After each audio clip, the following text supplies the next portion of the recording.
할렐루야, 성도들 안녕하세요. 지난 시간까지는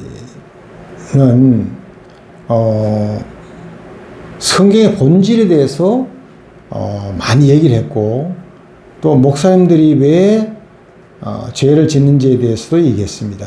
그리고 마지막으로 11조까지 얘기를 했습니다. 그 모든 제가 드리는 말씀에 가장 기본적으로 흘러가는 본류는 뭐냐면, 교회는 예수님께서 허락하셔서 예수님께서 세우신 것이 교회인데, 교회를 세운 예수님께서 세우신 목적은 뭐냐면 하나님한테 믿음을 가지고 예배하고 기도하는 장소로 교회를 만드신 것이 그 본류의 목적이다 라고 끊임없이 그 말씀을 드려왔습니다. 근데 오늘 제가 CTS TV에서 했던 그 한국교회 개혁에 관한 토론 내용을 제가 들으면서 이렇게 보면서 시청하면서 참 느끼는 것이 많았습니다. 그분들이 목사님들하고 또 유명한 대학 교수님들, 또 한국에서 대단히 유명한 목사님, 신학자, 그런 분들이 나오셔가지고 같이 토론하는 과정에 있는 것을 봤는데, 그분들이 하시는 말씀을 제가 이렇게 요약을 몇 개 했습니다. 먼저 그 요약된 그분들의 말씀부터 제가 말씀을 드리고, 그 다음에 한국교회의 개혁에 관한 말씀을 하는 그에 대한 제 의견을 말씀을 드리도록 하겠습니다. 그분들은 주로 무슨 얘기를 하는가 하면, 첫 번째부터 시작해서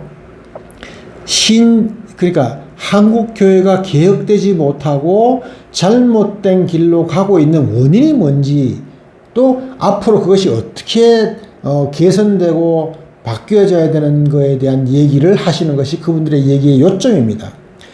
첫째로 교인들이 교인다운 삶을 살지 못했다. 그러니까 교인들이 성경 말씀대로 살지 못했다는 거예요. 그래서 한국교회가 개혁되지 못했다. 그 말씀을 하는 것입니다. 다시 말해서 교인들이 교인다운 삶을 살아서 한국교회가 개혁되는 밑거름이 되어야 된다라는 얘기를 맨 처음에 지적하더라고요. 두 번째는 뭐냐면, 성직자들이 모범이 안 되고 타락했다. 그 얘기를 하더라고요. 성직자들이 모범이 안 되고 타락했기 때문에 그분들이 회개하고 바로잡아져야 한국교회가 개혁이 된다. 그 다음에 신학교에서의 경건 교육이 부족했다. 이렇게 말씀하시더라고요. 교회가 외적으로는 성장이 됐는데 내적으로는 미성숙되어 있다.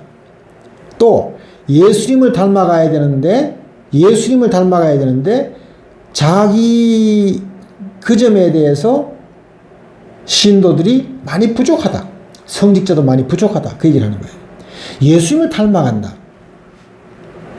예수님이 어떤 점을 닮아가는 것이죠? 예수님은 이 땅에 오셔가지고 공생에 3년 반을 사셨습니다. 3년 반 동안 예수님께서는 12제자들에게 또 많은 사람들에게 복음을 얘기하고, 사람은 어떻게 살아야 된다라고 얘기했습니다. 사랑을 전파하시고, 또 전도하라고 하시고, 또 병을 고쳐주시고, 어떻게 살아야 된다고 말씀하고 계신 겁니다. 그리고 마지막에 본인 스스로가 희생제물이 되어서 십자가에서 못 박히시고 하늘나라로 가셨습니다. 그 예수님의 삶을 닮아가야 된다. 그럼 여기서 가장 중요한 것은 뭐냐면, 예수님의 삶을 닮아가는 것의 요점은 뭐냐면, 예수님이 아무리 힘들고 고통스럽고 정말로 하기 싫은 것이었지만은 예수님의 자신의 생각을 내려놓고 자신의 자아를 죽이고 하나님께서 시키면 시키는 대로 십자가에 못 박혀서 죽음으로 말미암아 희생제물이 되어서 하나님의 역사를 하심에 예수님이 거기에 동참하셔서 그 길을 열어주신 거예요. 하나님 말씀대로 이행한 거예요. 준행한 거예요. 하나님께서 이렇게 하라고 하신 대로 그대로 하신 거예요. 그것이 예수님이 살아가는 예수님의 삶입니다. 그러면 우리는 어떻게 해야 예수님의 삶을 닮아갑니까? 다시 말해서 우리가 예수님의 삶을 닮아가려면 우리의 자아를 깨뜨려야 되는 것입니다. 자아를 깨뜨리면 뭐가 나나요? 믿음이 생기는 겁니다. 내 자아를 깨뜨리면 나의 믿음이 그만큼 성장하는 것입니다. 내 자아가 내 마음속에 100% 꽉 차 있으면 믿음이 들어올 틈이 없어지는 것입니다. 왜? 내가 꽉 차 있으니까 거기 빈틈이 없어서 하나님이 들어올 수가 없는 것입니다. 믿음이라고 하는 것은 하나님에 대한 믿음을 말하는 것입니다. 내가 내 친구를 믿고 내 부모를 믿고 내 생활을 믿고 내 환경을 믿고 내 회사를 믿고 내 돈을 믿고 내 권력을 믿고 그런 믿음이 아니라 믿음은 하나님에 대한 믿음을 말하는 겁니다.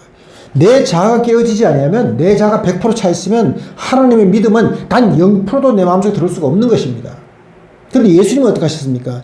예수님은 자아가 100%가 있었음에도 불구하고 그 자아를 완전히 비워내고 자아를 0%로 만들고 0%를 만들고 제로를 만들고 100%의 하나님에 대한 믿음을 내 예수님의 마음속에 받아들여서 예수님의 마음속에는 100%의 믿음만 충만했기 때문에 십자가에서 피 흘리시고 죽기까지 하는 희생을 하는 그 길로 갈 수 있는 능력이 생긴 것입니다. 그래서 그 길을 간 것입니다. 그 예수님의 간 길을 우리가 예수님의 길을 닮아간다고요? 닮아간다고요? 그 길을 갈 수가 없어요. 우리는 우리 마음속에 늘 자아가 꿈틀대기 때문에 우리 욕심, 우리의 이생의 자랑, 안목의 정욕, 온갖 물질에 대한 탐욕 그런 것들을 우리 마음속에 꽉 차 있기 때문에 우리 마음속을 비우고 자아를 비워내고 믿음을 충만하게 만들어서 그 예수님의 삶을 따라갈 수가 불가능한 것입니다. 물론 할 수 있는 범위 내에서 하는 것이 믿는 자의 자세죠. 그러나 예수님 말씀대로 살 수는 없다는 걸 말씀합니다. 예수님의 삶을 그대로 따라갈 수는 없다는 걸 말씀하는 겁니다. 그 예수님의 삶을 따라갈 수 없다고 해서 한국교회가 개혁되는 데에 신도로서 부족한 것을 그것 때문이라고 한다면 그건 잘못된 것이라고 말하는 겁니다. 잘못된 것입니다. 잘못된 것입니다. 또 기도와 성령이 없이는 교회 개혁이 불가능하다고 합니다. 안 된답니다. 기도와 성령이 없으면 교회 개혁이 안 된다고 합니다. 또 교회는 세속화되고 분열화되어서 교회 개혁이 안 된다고 합니다. 중세 시대부터 시작해서 지금까지 교리적인 변질이 계속되어 왔다는 겁니다. 지금도 교리적인 변질이 계속되고 있다는 것입니다. 근데 우리가 느끼지 못하고 있답니다. 교회의 타락은 성직자의 타락이라고 합니다. 교회가 타락되는 것은 성직자가 타락된다고 합니다. 돈, 권력, 명예가 타락의 원인이라고 얘기합니다. 많은 얘기들을 그 토론에 참석하신 유명하신 목사님, 신학자, 대학 교수 그런 분들이 말씀하고 계십니다. 저는 그 말씀에 다 동의합니다. 이런 것들 때문에 교회가 개혁이 안 되는 것은 저는 100% 동의합니다. 그런데 여기에 빠진 것이 있어요. 그분들이 언급하지 않는 것이 있습니다. 제가 이 유튜브나 또는 설교를 들으면서 또 우리 오프라인에서의 설교를 들으면서 단 한 번도 목사님들이 핵심을 딱 찍어서 교회 개혁이나 믿음 생활에 대해서 얘기하는 것을 들은 적이 없어요. 들은 적이 없습니다. 뭐가 없느냐면 믿음과 예배에 대해서 없습니다. 믿음과 예배가 없어요. 제가 말씀드렸지 않습니까? 믿음은 하나님에 대한 믿음입니다. 예배는 하나님에 대한 나의 믿음을 표현하는 방법입니다. 표현하는 절차고 표현하는 방법입니다. 내가 내 마음속에 하나님을 믿는 믿음이 꽉 들어찼어요. 그러면 내가 그 믿음을 하나님한테 보여야 되는 것입니다. 행함이 없는 믿음은 믿음이 아니라고 했죠. 행함이 없는 믿음은 믿음이 아닙니다. 그러나 행함이 없다는 것은 표현이 없다는 뜻입니다. 내 마음속에 있는 것을 표현하는 행위가 없으면 믿음이 아닌 것입니다. 내 마음속에 있는 행위를 표현하는 것이 예배입니다. 내가 예배를 드려야만 하나님한테 나의 믿음을 표현하는 것이 되는 것입니다. 그 믿음, 예배에 대해서는 이분들은 단 한마디도 얘기를 안 해요. 왜? 현재 드리고 있는 주일 예배, 수요 예배, 금요 예배, 각종 모든 예배들이 예배라고 이분들은 굳게 믿고 있기 때문에 그렇습니다. 진정 그것이 예배입니까?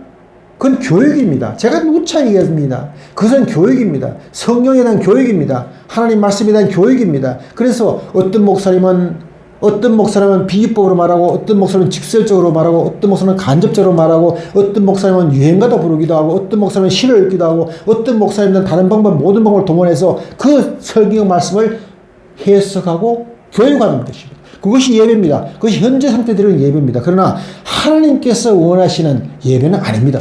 하나님은 너희 두세 사람 모두가 다 나한테 와서 나한테 문안 인사를 드리라고 했습니다. 그 문안 인사 드리는 것이 예배입니다. 문안 인사를 어떻게 드립니까? 가서 큰 절을 해서 나의 믿음을 공격하는 마음을 하나님께 표현하는 것이 예배입니다. 하나님 큰 절을 하드리고 하나님 저 왔어요 하고 말씀드리는 것이 예배입니다.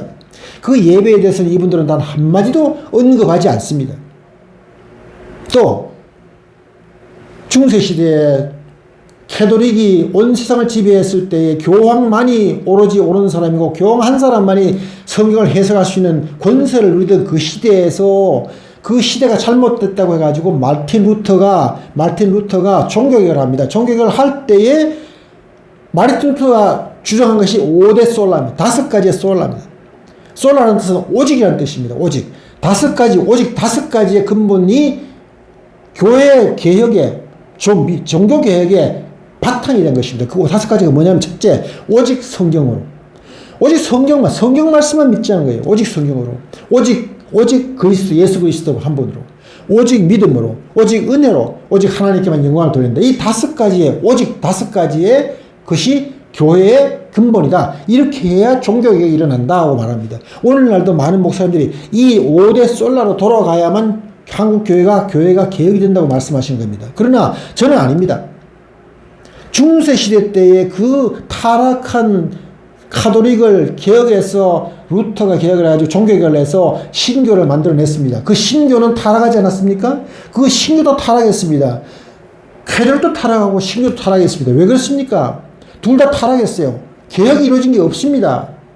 개혁이 없어요. 왜 그렇습니까? 이유는 한 가지입니다. 캐톨릭 때나 이 신교, 기독교나 똑같이 신부들이나 목사님들이나 똑같이 본인들이 설교하고 본인들이 강의하는 것이 예배라고 자기들 스스로가 인정하고 그들이 다 문을 닫아버렸어요. 그것만이 예배라고 문을 닫아버린 거예요. 다른 것은 예배가 아니라고 인정하지 않아요. 그게 잘못됐다는 겁니다. 본인들이 하는 것이 예배가 아닙니다. 그걸 깨닫지 못해서 그렇습니다. 오늘날 한국교회가 개혁이 된다. 한국교회가 개혁이 되기 위해서는 반드시 하나님께 예배를 드려야 됩니다. 믿음으로 예배를 드려야 됩니다. 그리고 지금 드리고 있는 모든 종류의 예배들은 교육 시간으로 탈바꿈돼야 됩니다. 그렇게 인정하셔야 됩니다. 그것이 교회개혁의 근본이고 시작이고 뿌리고 마지막입니다. 그렇게 인정하고 하면 교회는 살아납니다. 한국교회뿐만이 아니라 유럽교회도 살아납니다. 저 망해가고 소멸되어가는 유럽교회, 그 아름다운 그 성당, 모든 것들이 다 소멸되어가고 있습니다. 그 모든 소멸되어 있는 그 원인이, 가장 근본 원인이 뭡니까? 그 아름다운 그 성당 안에서 예배가 없었기 때문에 그 성당은 소멸되어 가는 것입니다. 오늘 한국교회도 마찬가지입니다. 그러므로 한국교회가 개혁되기 위해서는 지금 목사님들이 토론에서 말씀하신 그 많은 얘기들의 중심이 아니라 근본적으로 교회가 예배를 드려야 된다. 믿음으로 예배를 드려야 된다. 믿음에 내가 믿는 것을 하나님께 보여드리는 예배, 문안 인사를 드려야 된다. 그 문안 인사를 드리고 기도하는 것만이 교회를 살릴 수 있는 길이다. 교회가 개혁되는 길이다. 그렇게 가면 교회가 신성시되고 거룩해지는 것입니다. 그리고 교육 시간에 교육하는 목사님들이 설사 좀 잘못을 한다 할지라도 그것은 학원에서 학원 강사들이 잘못하는 거하고 동일한 것입니다. 그분들이 잘못했다고 해가지고 교회 하나님이 욕을 얻어볼 이유가 없는 것입니다. 분리가 돼야 되는 것입니다. 왜 그분들의 잘못을 하나님께서 덮어쓰십니까? 잘못된 겁니다. 그러므로 말미암아 교회가 폐망되는 겁니다. 사라지는 것입니다. 오늘 우리가 한국교회 개혁에 대해서 많은 분들이 말씀하고 계시지만 오늘 제가 말씀드린 이 말씀 교회 개혁의 근본은 뭐냐면 예배입니다. 믿음을 가지고 나의 믿음을 하나님 앞에 정말로 나의 행동으로 하나님 앞에 보이고 행위로 하나님 앞에 보이고 문안 인사를 드리고 그리고 기도하는 그 교회, 순수한 그 교회, 하나님께서 원하시는 그 교회가 오늘 한국 교회에 있게 되기를 예수 그리스도의 이름으로 부탁을 드립니다. 그 길만이 교회가 개혁될 수 있는 길입니다. 오늘 이 시간 이후에는 제가 창세기부터 시작해서 성경에 있는 말씀 하나하나 가지고 여러분들하고 만나는 시간을 갖도록 하겠습니다. 오늘 이후에 교회 개혁에 대해서는 제가 할 얘기가 또 오겠지만, 그러나 그것이 주된 것이 아니라 하나님 말씀을 가지고 얘기를 하게 될 것입니다. 그러나 오늘 한국교회의 가장 근본에 대해서 말씀드린 것에 대해서는 우리 이 방송을 시청하시는 목사님들이나 모든 시청자 또 우리 성도님들 한번 곰곰이 기도하시면서 묵상하시면서 생각해 주시기를 예수 그리스도의 이름으로 부탁을 드립니다. 오늘 방송 여기까지 하겠습니다. 하나님을 섬기고 예배하는 모든 성도님들, 또 목사님들, 전도사님들, 모든 분들, 시청자분들에게도 하나님의 은혜와 축복이 충만하게 되시기를 예수 그리스도의 이름으로 기도합니다. 구독, 좋아요, 알림 많이 눌러주셔서 하나님 나라가 확장되도록 해주시기를 바랍니다. 감사합니다. 끝까지 시청해 주셔서 감사합니다.